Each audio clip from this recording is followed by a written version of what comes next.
Temática 2 del módulo 3 tiene que ver con lo que nosotros llamamos los elementos opuestos o ideas increíbles.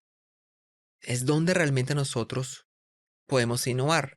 Esos elementos opuestos y ideas increíbles, ¿dónde surgen?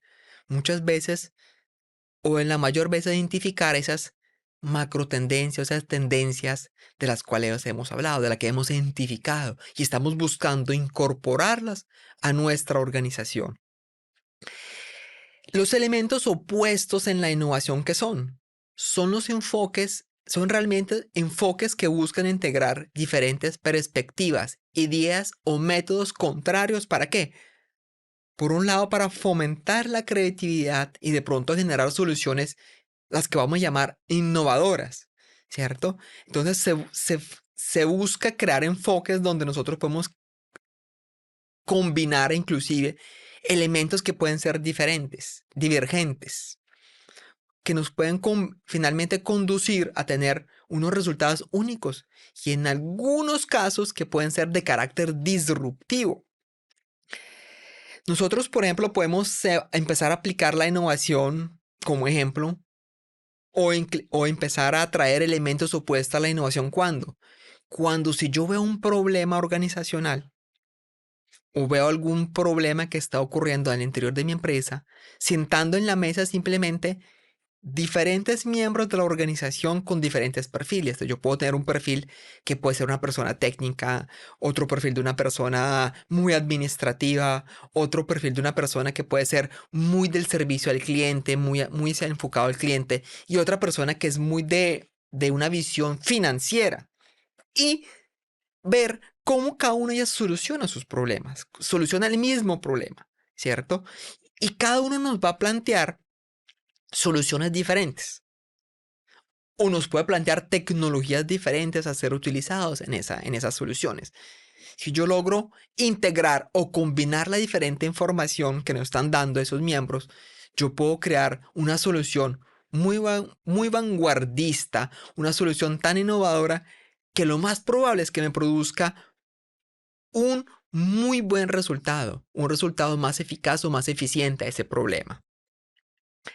Los elementos opuestos en la innovación, entonces, ¿qué terminan siendo? Herramientas estratégicas que nos permiten fusionar ideas, enfoques o tecnologías. ¿Para qué? Para poder estimular la creatividad, desafiar de pronto la complacencia o desafiar el status quo que generamos en algunos puntos y generar soluciones más competitivas, más innovadoras para el sector. ¿Por qué? Porque es una visión mucho más global, una visión más 360 de lo que está pasando y de las posibles soluciones que podemos tener. Hay unos puntos que desde lo práctico, desde la aplicación de las ideas increíbles, ¿cierto? De lo opuesto en la organización que nosotros utilizamos, que tiene que ver, primero que todo, ¿qué debemos hacer nosotros? Empezar a imaginar o visualizar. Imaginar de pronto es un concepto mucho más abstracto del futuro. Visualizarlos cuando ya utilizamos elementos como las macro tendencias, como el conocimiento de lo que tenemos, de lo que podría pasar al futuro, y de alguna manera decir, si yo quiero que las cosas estén en equilibrio, estén en el punto óptimo, ¿cómo sería ese entorno? Tema 2, empezar con el proceso de innovación, ¿sí? Sobre todo identificando qué requiere el mercado, dónde lo requiere y realmente si nosotros podríamos generar una cierta diferencia en ese segmento donde se quieren generar las cosas. Una vez yo genere la solución, ¿qué debo hacer? Sacarla rápidamente al mercado. Para prueba, ¿cierto? Para ensayo, ¿sí? Puede ser inclusive un prototipo, puede ser un piloto, ¿sí? Pero debemos sacarlo rápido. ¿Por qué? Porque en un mundo que es muy cambiante, de pronto si yo creo una solución, alejo mucho tiempo esperando, ¿qué va a pasar? Cuando la saque, ya va a ser obsoleta. Y obviamente, una vez esa solución salga al mercado, esté funcionando, pues yo debo mantenerme muy flexible, siempre pendiente que debo cambiarla. porque las cosas no pueden ser eternas. Quiero ponerles un ejemplo un poco de cómo funciona esto. El de trabajar realmente con ideas que pueden ser opuestas hoy, que lo vemos como opuestas. Acuérdense que aquí lo opuesto es que cuando tenemos varias visiones, varios enfoques, y cuando empezamos a crear ideas increíbles sobre cómo pueden ser esas soluciones. Aquí tengo dos ejemplos, uno de Google y el otro de la Xbox. Ambos, como el primer proceso que hicieron, visualizar hacia dónde van las cosas. En caso de Google, ¿qué dijo? Mira, la gente necesita herramientas que sean muy organizadas y que organice toda la información que hay en el mundo. O sea, mucha información muy amplia y que sea muy accesible para ellos. ¿Sí? Por lo tanto, ellos que empezaron a ver, ¿será que yo puedo llegar a tener toda esa información organizada? La respuesta podría ser sí, pero se iban a durar mucho tiempo. Entonces, ¿qué empezaron a hacer ellos? Identificar qué jugadores del mercado tienen esa información y empezar a tratar de hacer alianzas con ellos para empezar a integrar el sistema. Una vez creadas esas alianzas, ¿qué empezaron a hacer? A ponerlo en prueba, a lanzar prototipos, pilotos, donde ellos que buscaban que las personas, los usuarios, sean autosuficientes en esas investigaciones. Tiene que ser una prueba antes, ¿sí? De pronto, hoy por hoy, hablar de Google como un buscador sería muy lógico, diría las personas, pero en su momento, cuando se fue creando, realmente fue un proceso de probar. ¿Serán que las personas van a ser autosuficientes en eso? ¿O deben requerir siempre de manuales, de tutoriales, un tutor que les indica cómo buscar? Creo que la respuesta ya la tenemos. Y finalmente, ¿qué hicieron ellos? Crear una plataforma abierta donde diferentes desarrolladores pueden crear desarrollos, donde pueden crear nuevos productos que pueden mejorar el desempeño de esa plataforma. En caso de Xbox, ¿qué visualizaron ellos? ¿O qué plantearon ellos como objetivo? Yo quiero ser un líder del mercado ¿en qué? En videojuegos. Pero debo tener un estándar, que es que las personas puedan acceder a mis juegos, que pueden comunicarse a través de los juegos y que existe una posibilidad de que las personas hagan negocios a través del Internet utilizando a mí como plataforma. ¿Qué hicieron ellos? Muy similar a Google. Convenio con productores de contenido para sus productos y desarrollos. Mira que ellos no salieron a desarrollar un sinfín de juegos, sino que empezaron a buscar quién quiere poner juegos en sus plataformas. Y ellos solamente son un integrador. Y se dieron cuenta que existen muchos pequeños jugadores, muchos pequeños empresarios, muchos pequeños desarrolladores que de pronto por sí solos no llegan a ese espacio. Entonces, ¿qué es lo que hago yo? Les abro un espacio para que ellos puedan poner sus productos ahí. ¿Y como flexibilidad de mercado que deben tener ellos?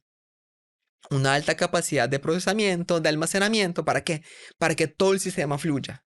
Entonces, su idea increíble a través de visualización, ¿qué fue? Yo voy a hacer una plataforma donde otros actúan. Google, ¿qué dijo?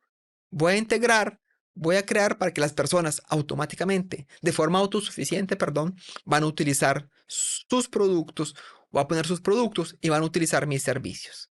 Un proceso aplicado desde un lado tecnológico.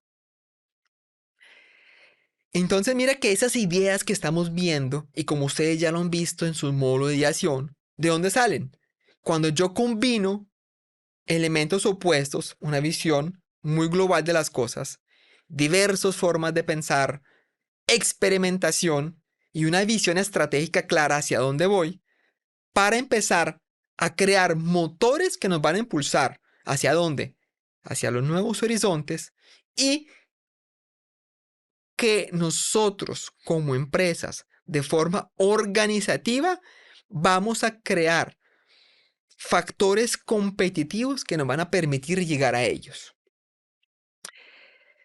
También muchas veces la implementación de ideas que son muy creativas, muy disruptivas, también implica el desafío de lo convencional. La pregunta sería, ¿estamos preparados para esto? ¿Sí? Porque cuando desafiamos lo convencional, automáticamente ¿qué abrimos? nuevas posibilidades de desarrollo de productos, temas que totalmente son nuevos, que de pronto nadie los ha conocido, que es donde está todo el tema de la innovación disruptiva. Entonces, para que esto realmente funcione, nosotros, ¿qué debemos hacer? Primero que todo, debemos tener un tiempo designado en nuestras empresas. ¿Para qué? Para generar ideas. Tiene que haber espacios, tiempos donde nosotros vamos a dedicarle recursos para generar esas ideas. ¿Sí? ¿Dónde van a salir esas ideas?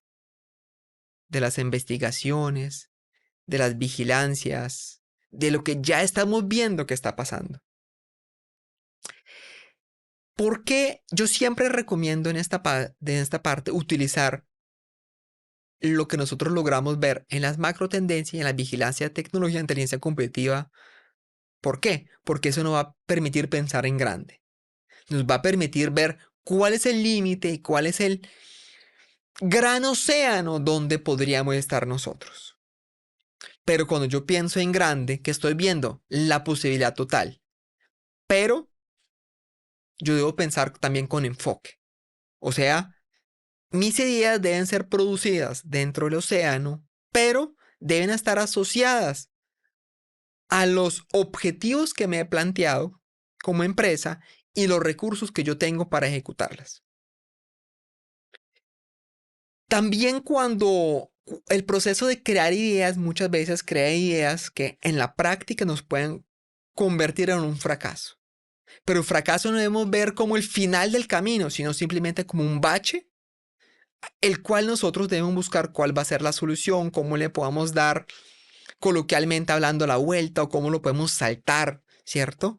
Porque el fracaso está presente en la creación de cosas nuevas, pero no podemos ver como el final del camino. El quinto elemento que aquí hay que utilizar, y ya lo hemos tratado, tiene que ver con la innovación abierta. O sea, pedir ayuda. ¿Pedir ayuda a quién? A nuestros clientes, a nuestros usuarios, a otras empresas, a los gremios. ¿Por qué? Porque de pronto cuando vemos esos fracasos es porque nos falta algo, pero alguien lo tiene. Si yo lo logro implementar, atraer, pues ¿qué voy a tener? Una solución mucho más completa. También hay que hacer un proceso que nos permita divertirnos.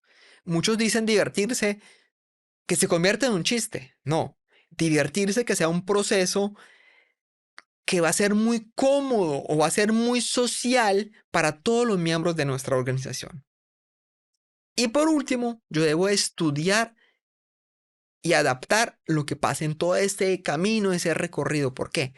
Porque eso es lo que me va a permitir a mí crear un proceso propio de creación de ideas y de la implementación de estas como tal.